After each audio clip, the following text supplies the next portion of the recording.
L'histoire commence avec un dompteur de bêtes du nom de Rein. Il est né avec une forte affinité pour les animaux et est capable d'utiliser leur pouvoir en concluant des contrats avec eux. Il est membre de l'équipe des héros. Rein croit que même s'il n'est pas bon en combat, lui et ses coéquipiers sont toujours très proches. Mais ses coéquipiers ne le voient pas de la même manière. Un jour, ses coéquipiers, dirigés par un héros, chassent soudainement Rein du groupe, pensant que le dompteur faible est leur fardeau. Rein pense que c'est juste une plaisanterie jusqu'à ce qu'il entende leurs humiliations, puis il réalise qu'il ne le considère jamais comme un compagnon. Il quitte l'équipe avec déception, alors qu'il erre dans les rues sans idée de ce qu'il devrait faire à l'avenir. Les enfants se rassemblent autour de lui quand ils le voient. Ils aiment tous Rein, car les membres de l'équipe des héros ont toujours méprisé les gens ordinaires, et Rein est le seul à jouer avec eux. Rein se force à être énergique et joue avec les enfants. Il fait voler un faucon dans le ciel avec son pouvoir, ce qui suscite l'émerveillement des enfants, même s'il ne peut contrôler le faucon que pendant un court laps de temps car il n'est pas encore complètement apprivoisé. Les enfants expriment tous leur rêve de devenir un dompteur de bêtes comme Rein pour partir à l'aventure dans le monde. Les paroles des enfants inspirent Rein. Il décide de devenir aventurier et de gagner de l'argent en accomplissant des tâches. À la guilde des aventuriers,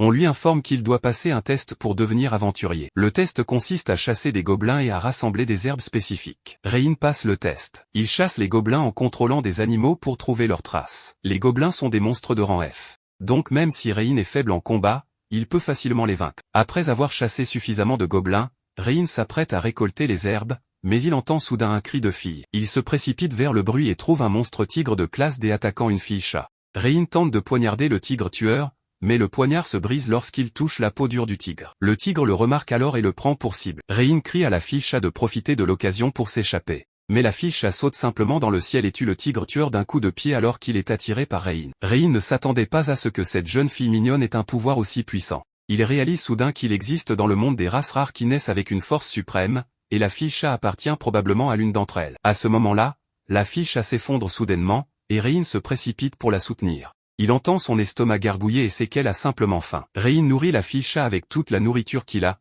puis il commence à parler. La fille chat s'appelle Canadé et appartient à une race puissante en voie de disparition. Elle était fatiguée de la vie ennuyeuse dans les montagnes, c'est pourquoi elle voyageait. La gentillesse de Rein donne une bonne impression à Canadé. Elle lui pose toutes sortes de questions par curiosité et découvre que Rein a été expulsé de son équipe, ce qui la met en colère. Elle pense que Rein est une bonne personne et ne devrait pas être traité de la sorte. Mais Rein force un sourire et explique qu'il était tellement faible qu'il ne pouvait être qu'un fardeau pour ses coéquipiers. Canadé ne pense pas ainsi. La première fois qu'elle l'a vu, son corps a développé un sentiment unique, ce qui signifie que Rein peut la dompter. Et le fait que peu de gens dans ce monde puissent dompter la race puissante à laquelle elle appartient prouve que Rein est plus puissant qu'il ne le pense. Pour renforcer la confiance de Rein, Canadé lui propose de signer un contrat avec lui. Rein est tellement ému qu'il touche la tête de Canadé, mais il se rend vite compte que c'est un peu abrupt. Canadé, cependant, apprécie son toucher. À ce moment-là, Rein pense que ce serait une bonne idée de signer un contrat avec Canadé. Il accepte donc sa proposition. En lançant un sort magique avec son sang, Rein est connecté à Canadé grâce à un pouvoir magique unique, ce qui signifie que le contrat est établi. Le même symbole apparaît dans leurs mains, preuve de l'intimité entre eux. Rein regarde le sourire lumineux de Canadé et réalise qu'il a peut-être trouvé un partenaire vraiment fiable. Rein réussit le test avec l'aide de Canadé et s'inscrit comme aventurier à la guilde. Un homme avec une cicatrice remarque que Canadé appartient à une race puissante. Alors il l'invitait à devenir son coéquipier mais se fait rejeter. L'homme propose alors un duel direct à Rein, affirmant que seul le plus fort mérite Canadé. Rein sait que Canadé attirera toujours l'attention des autres. Plutôt que de provoquer un autre défi après avoir évité ce duel, Rein relève le défi de bras de fer avec l'homme. Inattendu, il bat l'homme en seulement une seconde, ce qui le surprend lui-même. Canadé dit fièrement à Rein que ceux qui signent un contrat avec une race puissante obtiendront une force surhumaine. Maintenant, la force physique de Rein est aussi puissante que celle de Canadé. Canadé attend avec impatience leurs aventures à travers le monde pour accomplir des tâches difficiles et gagner une renommée extraordinaire. Cependant, les tâches qu'ils peuvent accomplir maintenant se résument à la collecte d'herbes, car Rein est encore un aventurier de rang F. Soudain, ils entendent un cri venant de près et se précipitent immédiatement vers le bruit. Ils voient un groupe de bandits en train de dépouiller un vieil homme de ses biens et de vouloir le tuer. Rein demande à Canadé de protéger le vieil homme, puis se précipite seul pour combattre les bandits. Après avoir signé le contrat avec Rein, Canadé doit obéir à ses ordres. Elle est un peu inquiète que Rein ne puisse pas bien utiliser le pouvoir qu'il vient de recevoir. À leur grande surprise, Rein fait un excellent travail et les bandits ne sont pas son match du tout. En voyant l'attitude héroïque de Rein au combat, Canadé commence à avoir de l'affection pour lui. Après la bataille, Rein rappelle au vieil homme de ne pas voyager seul dans la nature. Le vieil homme explique impuissant qu'il a embauché quelques aventuriers qui se sont avérés être battus par les bandits et ont fui. Il demande à Rein de l'accompagner car l'organisation de bandits viendra bientôt se venger. Mais Rein ne suit pas le vieil homme, au lieu de cela, il prévoit d'éliminer l'organisation de bandits avec Kanade. En utilisant les animaux, Rein trouve la grotte des bandits où se trouvent des centaines de bandits. Rein sait qu'il sera difficile de s'occuper de tant de bandits à seulement 2, alors il élabore un plan. Il rassemble un essaim d'abeilles transportant des toxines, dans l'intention de leur ordonner d'attaquer les bandits. En même temps, Kanade est chargé de demander de l'aide aux soldats de la ville. Lorsque les bandits s'épuisent en luttant contre les abeilles, Rein et les soldats peuvent facilement subjuguer tous les bandits. Rein signe un contrat avec un grand nombre d'abeilles, ce qui surprend Kanade. Normalement, les dompteurs ne peuvent signer des contrats qu'avec des bêtes et ne peuvent pas commander autant de créatures. Pendant ce temps, 3 personnes fuient près de là, ce sont les aventuriers qui ont laissé le vieil homme derrière. Les 2 filles sont respectivement une magicienne et une prêtresse de l'équipe des héros à laquelle Rein appartenait, et l'homme aux cheveux bruns est un dompteur de bêtes qu'ils ont embauché. Les 2 filles avaient l'intention de gagner de l'argent de poche en accomplissant la tâche. Et elles ne s'attendaient pas à rencontrer des bandits. Elles accusent le dompteur de négligence de ses fonctions, estimant qu'il aurait dû organiser une patrouille d'animaux avant le combat, puis utiliser les animaux pour entraver les ennemis dans la bataille. L'homme aux cheveux bruns les accuse avec colère d'être déraisonnables, car la plupart des dompteurs ne peuvent contrôler qu'un animal. Les filles réalisent alors que Rein, qu'elles méprisaient, est en fait un dompteur exceptionnel. Elles se sentent un peu embarrassées. Bien qu'elles sachent que la défaite dans la bataille n'a rien à voir avec l'homme aux cheveux bruns, elles mettent quand même toute la responsabilité de l'échec sur lui. Elles le forcent même à se taire sur ce qui s'est passé aujourd'hui pour sauver leur réputation. Pendant ce temps, le plan de Rein se déroule bien. Au lieu des soldats canadiens ne trouvent que des aventuriers qui voulaient éliminer les bandits depuis longtemps. Finalement, ils capturent tous les bandits sous la direction de Rein. À ce moment-là, plusieurs énormes lézards surgissent soudainement des profondeurs de la grotte, et ce sont tous des monstres de rang C spécialement élevés par les bandits pour faire face aux intrus. Rein dit aux soldats d'amener les bandits hors de la grotte, et qu'il s'occupera des monstres avec Kanade. Les soldats obéissent à son arrangement et attendent à l'extérieur de la grotte. Après une bataille féroce, Rein et Kanade vainquent tous les monstres. Les voyant indemnes, les soldats crient leur nom en adoration. Pour la première fois, Rein ressent le sentiment d'accomplissement d'être reconnu par tant de gens. Il sait qu'il n'aurait pas pu gagner sans l'aide de Kanade et lui exprime sincèrement sa gratitude. En réponse, Kanade lui montre un doux sourire. En récompense de la contribution de Rein, la guilde des aventuriers le fait passer du niveau F à E, et lui donne une prime. Rein et Kanade dégustent un bon repas pour se faire plaisir. Mais quand la nuit tombe, il se trouve qu'il ne reste qu'une chambre dans l'hôtel. Rein a l'intention d'aller trouver un autre hôtel, mais Kanade est tellement attirée par la chambre qu'elle ne veut pas partir. Ayant vécu dehors pendant des années, Kanade reste rarement dans un hôtel humain. La fille chat innocente n'a aucune défense, et persuade Rein de rester parce que le lit est très confortable. Rein insiste pour camper dehors tout seul pour cette nuit, car il pense qu'il n'est pas bon qu'un jeune homme et une fille restent dans la même chambre pour toute la nuit. Dans le même temps, il met Kanade en garde d'être plus prudente avec les hommes. Kanade est peinée, expliquant qu'elle n'est pas assez bête pour faire confiance à n'importe quel homme. Elle ne voit pas d'inconvénient à rester avec Rein parce qu'elle l'a trouvé gentil et honnête pendant leurs aventures. Les paroles de Kanade touchent Rein, alors il accepte de rester. Rein est tellement épuisé ces jours-ci qu'il s'endort tout de suite, ce qui amuse Kanade. À cause de son identité de fille chat, elle a rencontré beaucoup de gens sinistres. Jusqu'à ce qu'elle rencontre Rein, elle ne s'est pas rendu compte qu'il y avait de la gentillesse dans le monde. Rein la traite comme une fille ordinaire et elle se sent plus heureuse que jamais pendant le temps qu'ils passent ensemble. Kanade pense que l'exclusion de Rein de son groupe lui a laissé un goût amer alors elle décide de l'aider à devenir plus fort. Les jours suivants, Rein et Kanade passent un moment joyeux ensemble. Ils prennent souvent des quêtes de bas niveau, qui peuvent être facilement accomplies avec l'aide de Kanade. Mais Rein obtient une tâche difficile aujourd'hui. Il y a un fauteur de troubles sur le pont qui provoque les passants en duel. Seulement quand le vainqueur juge le combat terminé et qu'il n'y a pas de mort, il se retire. Pour permettre aux gens de traverser le pont librement, Rein et Kanade n'ont d'autre choix que de relever le défi. Comme Kanade a vécu dans la nature, marcher sur le pont est même une expérience nouvelle pour elle. Pendant que Rein se demande pourquoi les passants qui ont été vaincus ne veulent pas révéler l'apparence du fauteur de troubles. Soudain, un dragon rouge tombe du ciel, se transformant en une fille aux cheveux rouges, Tanya, après un nuage de fumée. Tanya est la fauteuse de troubles qui a battu les passants. La race des dragons vénère les forts et tous ceux qui atteignent 15 ans doivent partir s'entraîner. Tanya, en tant que jeune fille, ne sait pas où trouver un adversaire puissant. Alors elle ne peut que provoquer des duels avec chaque passant pour trouver le fort, qui pourra l'aider à devenir plus forte dans la bataille. Maintenant, Tanya a jeté son dévolu sur Rein et Kanade. Il y a des combattants des races les plus fortes des deux côtés. Mais le dragon a une plus grande réputation. Tanya prend l'avantage et brûle la queue de Kanade avec une attaque de souffle de feu à longue portée. Kanade devient furieuse et déchaîne une puissance de combat ultra rapide. Rein rejoint Kanade mais tous les deux sont projetés dans le ciel par Tanya. Heureusement, ils ont une connexion tacite, esquivant l'attaque de flamme de Tanya en marchant sur les pieds l'un de l'autre. Rein sent la force de Tanya après le combat. et il ne peut la vaincre qu'avec son talent d'apprivoisement. Il demande à Kanade de lui faire gagner quelques minutes. Avec une confiance absolue en Rein, Kanade accepte immédiatement. Pendant que Rein se cache, Kanade et Tanya ont à nouveau un combat féroce. Kanade fait des efforts surhumains pour retenir Tanya afin que Rein ne soit pas attaqué pendant quelques minutes. Peu après, sur ordre de Rein, d'innombrables oiseaux foncent sur Tanya. Mais ce niveau d'attaque ne peut pas blesser Tanya, qui est prête à terrasser Rein pour mettre fin au combat. À la surprise générale, ses jambes plient involontairement. Il s'avère que les oiseaux nés avec un effet paralysant ne peuvent pas blesser l'ennemi mais peuvent la rendre incapable de bouger. Bien que le dragon ait une défense incroyable, Tanya ne peut supporter autant d'attaques paralysantes. Par conséquent, elle ne peut qu'admettre la défaite. Tanya pensait que Rein allait la vendre, mais Rein lui demande juste de ne plus attaquer les passants. Son sourire illuminé allège son humeur, et c'est la première fois qu'elle rencontre un humain si gentil. Quand Rein revient à la guilde des aventuriers, Tanya le suit. Cette fille dragon est si enthousiaste qu'elle faillit révéler son identité de fauteur de troubles sur le pont. Heureusement, Rein fait tout pour la couvrir, sinon Tanya aurait été chassée de la ville. Plus tard dans la conversation, Rein finit par connaître la raison pour laquelle ceux qui ont été battus par Tanya ne veulent pas révéler son identité, ils ont honte d'avoir perdu face à une fille. L'identité de Tanya peut donc être bien cachée. Tanya propose ensuite de rejoindre l'équipe de Rein, car elle considère Rein comme un aventurier puissant après qu'il l'a vaincu, et elle aime aussi sa personnalité, ce qui rend Kanade très jalouse. Rein est ravie. C'est déjà une grande chance pour beaucoup de gens de rencontrer un combattant des races les plus fortes,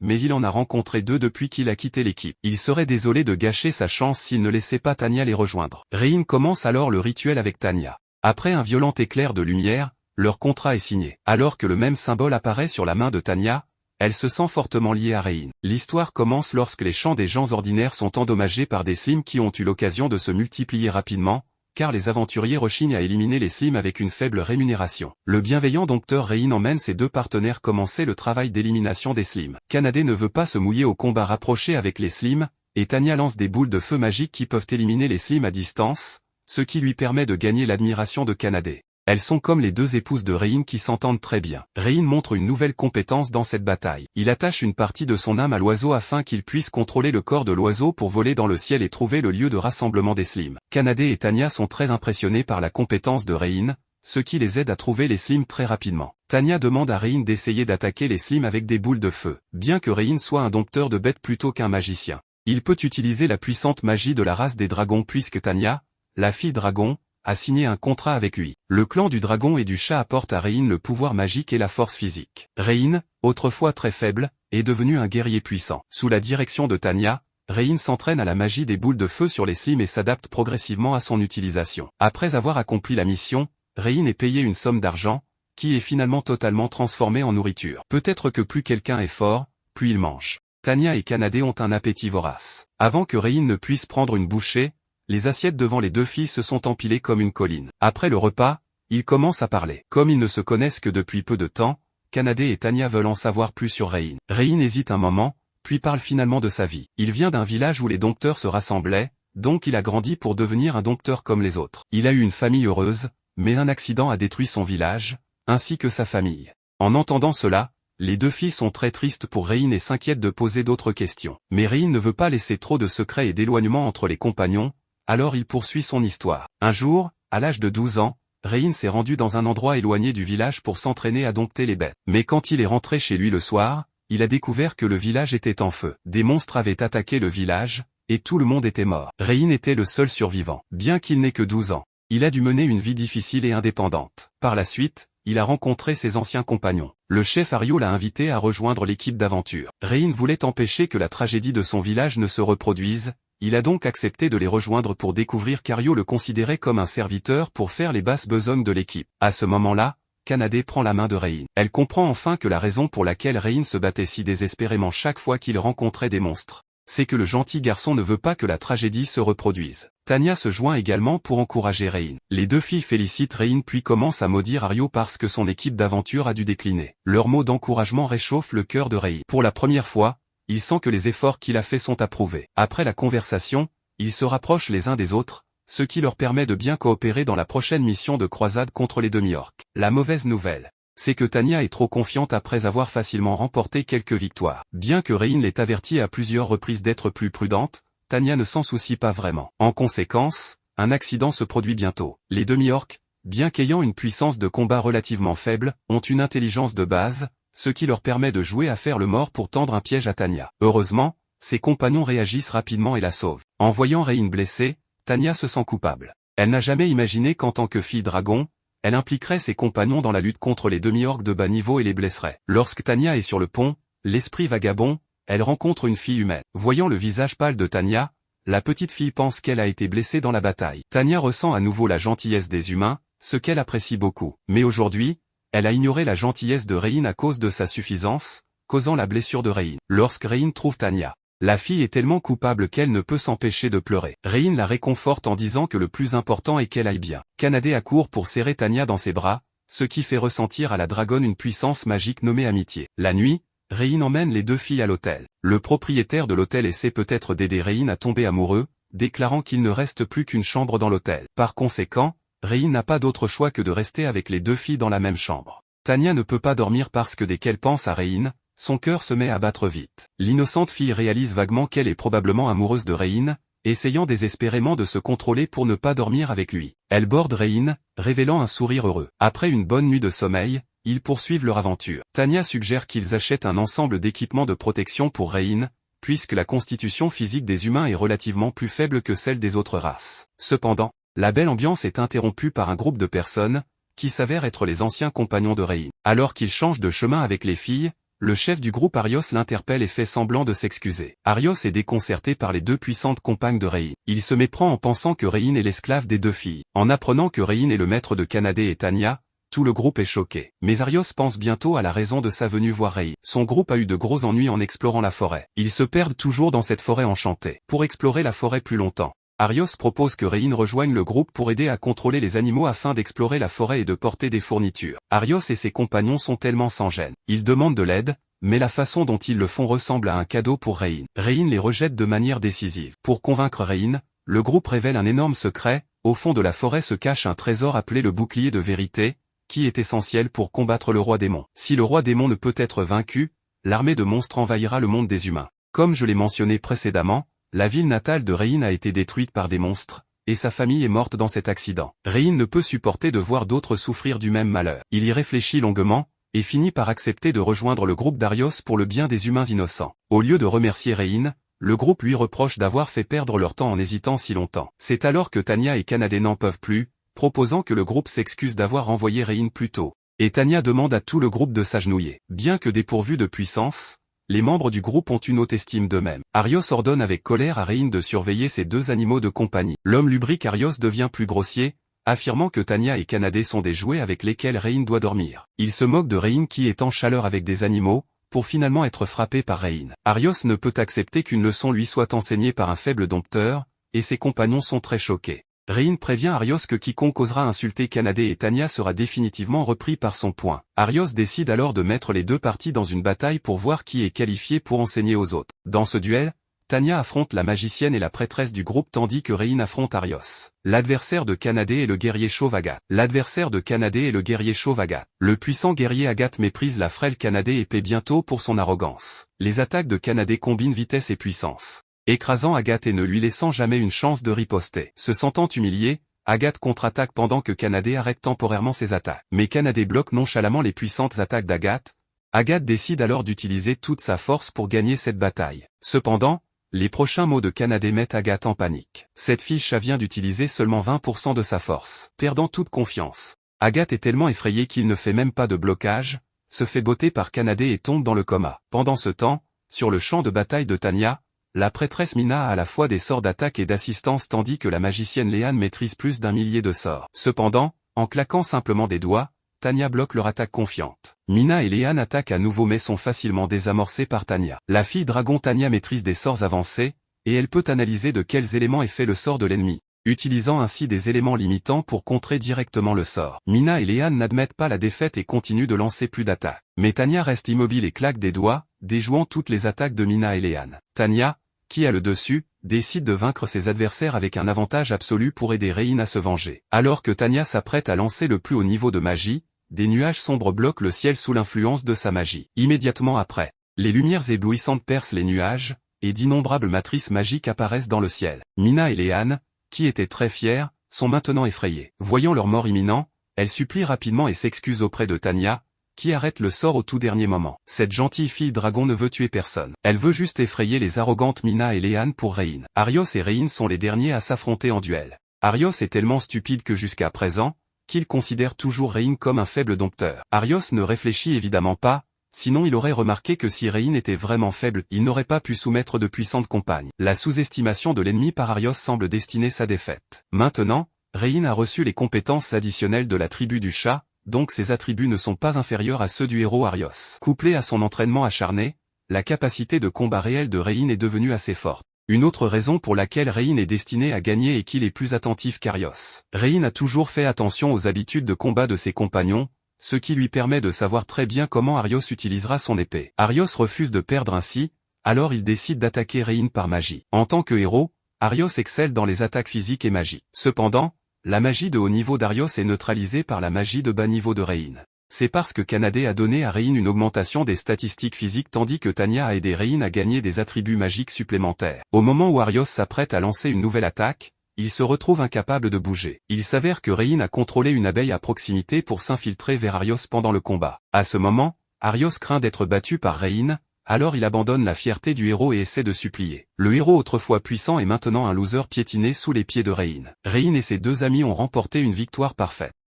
Le combat commence et le groupe du héros est défait continuellement par Kanade, Tanya et Rein. L'histoire commence avec le groupe de héros qui admettent leur défaite. Ils s'agenouillent au sol pour s'excuser, et Rein abandonne sa haine envers eux. Ensuite, Rein s'apprête à passer aux choses sérieuses. Comme le problème de l'invasion des démons est très sérieux, Rein accepte la demande du héros Arios d'aller dans la forêt chercher le bouclier de la vérité pour lutter contre le roi des démons. La forêt est trop sombre pour qu'ils puissent trouver leur chemin. Si Rein n'avait pas prétendu qu'il y avait encore des animaux innocents vivant ici, Tanya aurait mis le feu à toute la forêt. Rein et ses deux compagnons commencent à discuter de leur plan pour explorer la forêt. Cette chasse au trésor peut être très dangereuse, alors Rein reste prudent et demande à ses deux partenaires de rester sur leur garde pendant qu'il est prêt à transférer son âme dans un oiseau comme précédemment, pour trouver un chemin en utilisant sa vision en altitude. Pendant l'absence de Rein, Tanya et Kanade veillent attentivement sur le corps de leur maître. Après un certain temps, Rein et les oiseaux à proximité terminent leur repérage. Et son âme revient dans son corps pour montrer le chemin. Bientôt, Rein découvre que quelque chose ne va pas. Il avait confirmé l'itinéraire avec les oiseaux auparavant, mais ils sont maintenant perdus. L'anomalie suscite la suspicion de Tanya, alors elle utilise la magie pour détecter les fluctuations de mana dans la forêt. Grâce à la reconnaissance de Tanya, il découvre le problème. Il y a un grand arbre qui est en train d'être enveloppé par une magie illusionniste, entouré de magie qui affecte leur vision. C'est pourquoi ils se perdent constamment. Il y a aussi un champ magique étendu sur l'arbre, et le moyen le plus simple de supprimer la magie est de détruire l'arbre. Juste au moment où Kanade s'apprête à briser l'arbre d'un coup de poing, un son surgit soudainement de l'intérieur de l'arbre. Une jeune fée, Sora, apparaît. Les fées, en tant que l'une des races les plus puissantes comme le chat et le dragon, sont meilleures en magie que le dragon. Il y a 200 ans, les fées ont eu un conflit avec les humains qui ont détruit la forêt, et elles se sont finalement cachées dans un endroit isolé pour vivre en reclus tout en ayant une forte haine envers les humains depuis des centaines d'années. Cela est confirmé lors de la conversation qui suit entre Sora et Rein. Elle n'écoute aucune explication de Rein, se faisant passer directement pour prête à attaquer. Effrayée, Rein et ses camarades sont obligés de discuter de la manière de progresser. La fée est si hostile envers les humains que Tanya estime qu'une solution pacifique est impossible, et que la meilleure solution est de faire en sorte que Kanade casse l'arbre pendant que Sora est distraite. Mais Rein décide toujours d'avoir une conversation franche avec Sora, ce qui rend Kanade et Tanya heureuses car elles ont rejoint l'équipe de Rein pour sa gentillesse. Au moment crucial de la négociation, Sora tente toujours d'attaquer alors que Rein reste calme et demande simplement à Sora de ne pas attaquer ses camarades. Rein veut dissiper les soupçons de la fée avec sa sincérité, qu'il a apprise quand il est devenu dompteur. Sora lance la première attaque, mais la gentille fée évite toutes les parties vitales de Rein, ne lui effleurant que le visage. La bravoure et la sincérité de Rein subvertissent la perception de Sora envers les humains, mais la haine séculaire entre les fées et les humains continue de rendre Sora méfiante. Lorsqu'elle lance la deuxième série d'attaques, Tanya et Kanade se placent devant Rein. Tanya et Kanade exposent ce qu'elles savent de Rein, essayant de prouver que Rein est un bon gars et qu'elles n'ont aucune intention de nuire aux fées. C'est la première fois que Sora voit le chat et le dragon parler en faveur d'un humain, et même résister aux dégâts avec leur corps pour le protéger. Sora hésite un moment, puis décide finalement d'écouter les intentions de Rein. Après avoir écouté l'explication de Rein,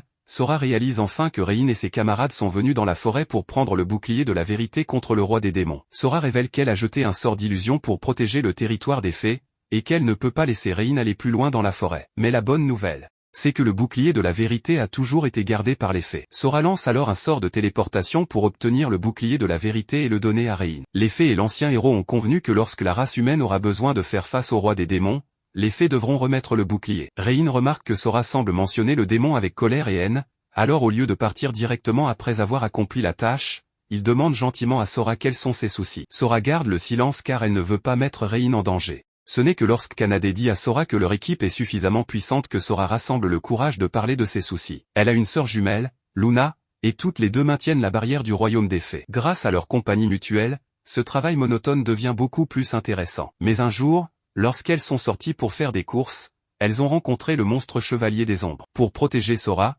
Luna a été capturée par le monstre. Rein analyse immédiatement la raison de la défaite de Sora. Le chevalier des ombres est seulement un monstre de rancée, mais sa caractéristique est l'immunité magique. Cela signifie qu'il peut naturellement restreindre les fées qui sont douées pour la magie. Le chevalier des ombres a menacé Sora de baisser la barrière si elle voulait sauver Luna, mais Sora ne voulait pas mettre ses compatriotes en danger, alors elle est retournée dans le territoire des fées pour demander de l'aide à l'aîné. Malheureusement, l'aîné des fées était trop prudent et a refusé d'envoyer des renforts pour sauver Luna jusqu'à la fin. Rein essuie les larmes du visage de Sora et promet de sortir Luna de là. À ce moment-là, Sora se jette dans les bras de Rein et fond en larmes. Il emmène Kanade et Tanya jusqu'à la forteresse du Chevalier des Ombres. Rein lance une attaque de boule de feu en premier, mais le Chevalier des Ombres est immunisé contre la magie. Ensuite, Kanade commence à attaquer en profitant de la couverture de Rein. Le Chevalier des Ombres déduit du regard de Kanade qu'ils sont venus sauver Luna, et dans un accès de rage, il décide de tuer Luna. À ce moment critique, Tanya bloque le coup avec ses ailes de dragon, et Luna est finalement sauvée. Maintenant, Rein et Kanade peuvent mettre de côté toutes leurs inquiétudes pour combattre le Chevalier des Ombres. Ils font équipe pour lancer une attaque, mais la défense et les statistiques d'attaque du Chevalier des Ombres sont très élevées, et une grande partie de la forêt est détruite par lui. Rein élabore alors un nouveau plan. Il contrôle les abeilles pour perturber la vision du Chevalier des Ombres, puis il utilise une magie de renforcement sur Kanade. Avec une lumière éblouissante qui clignote sur son corps, Kanade ressent une puissance sans fin injectée dans son corps. Kanade lance ensuite un puissant coup de poing sur le Chevalier des Ombres. Lorsque son abdomen est frappé, d'innombrables fissures rouges apparaissent sur le corps du Chevalier des Ombres, le réduisant en poussière. Kanade est curieuse de savoir comment Rein a acquis la magie de renforcement. Rein explique que c'est une magie courante qu'il a apprise dans sa ville natale, mais qu'il n'avait pas pu l'utiliser jusqu'à ce que Tanya partage sa puissance magique avec lui. Tanya souligne que la magie de renforcement étant très avancée, les gens ordinaires ne peuvent pas l'acquérir du tout. C'est alors que le réveil de Luna interrompt la conversation. Rein la renvoie dans les profondeurs de la forêt, où Sora et Luna sont heureuses de se retrouver. Pendant la discussion,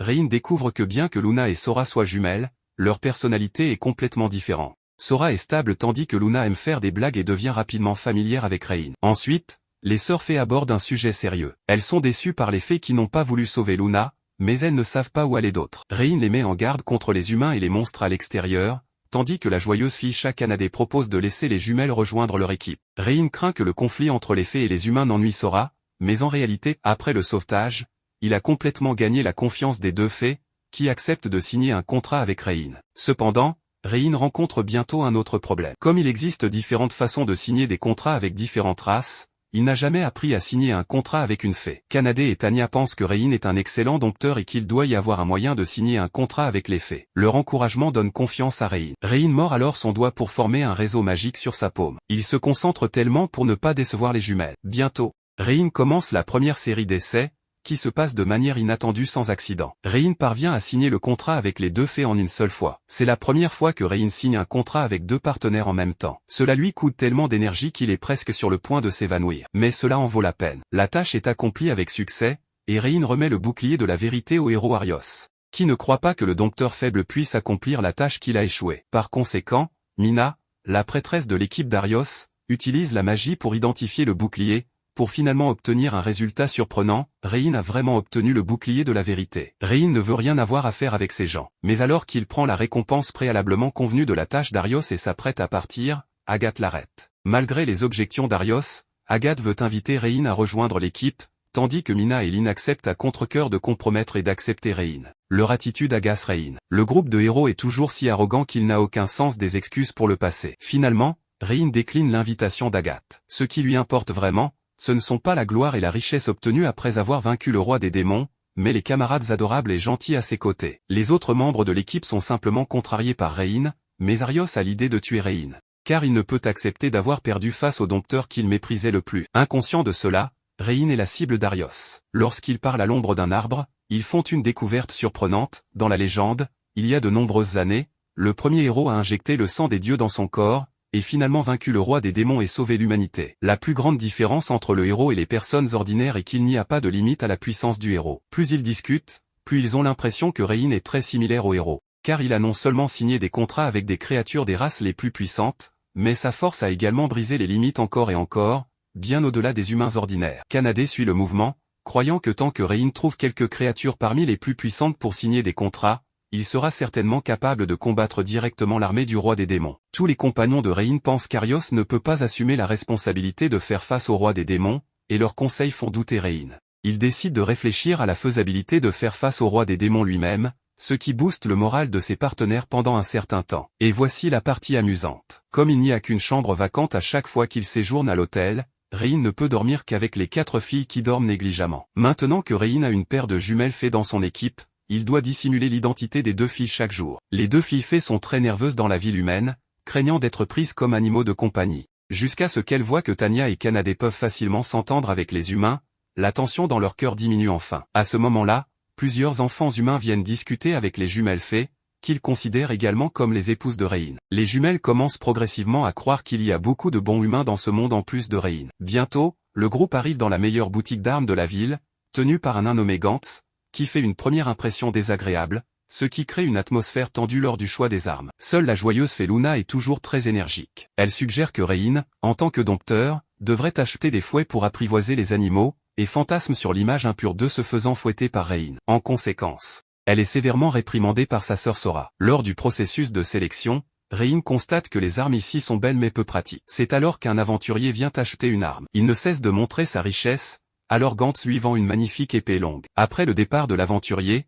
Rein demande à Gantz pourquoi les armes ici sont si à la mode mais peu pratiques. Gantz rit en entendant cette question. Il révèle alors que les armes exposées sont toutes fabriquées en vrac, tandis que les armes cachées sont celles pour lesquelles Gantz s'est dévoué à la fabrication. Les gens veulent maintenant payer pour les armes les plus chères, quel que soit l'ajustement entre l'arme et l'utilisateur, et ils jettent souvent leurs anciennes armes pour poursuivre de nouvelles armes qui leur plaisent davantage. Gantz a d'innombrables callosités sur les mains à force de fabriquer depuis des années, et toutes les armes forgées sont comme ses propres enfants, il ne peut donc pas permettre que des armes élaborées soient piétinées. C'est pourquoi Gantz expose des armes ordinaires pour tester les invités, et ces bonnes armes sont réservées aux aventuriers avertis comme Rein. Gantz pose alors à Rein une question sur la manière dont Rein a découvert des défauts dans ses armes. Rein explique qu'en tant que dompteur, il doit observer fréquemment les animaux, ce qui lui a permis de développer une forte capacité d'observation. Gantz apprécie le destin spécial entre eux et décide de personnaliser une arme pour Rein. Cependant, le problème est qu'il n'y a pas assez de matériaux pour forger des armes. Le problème se situe dans la mine de mithril qui se transmet de génération en génération dans la famille de Gantz. Cependant,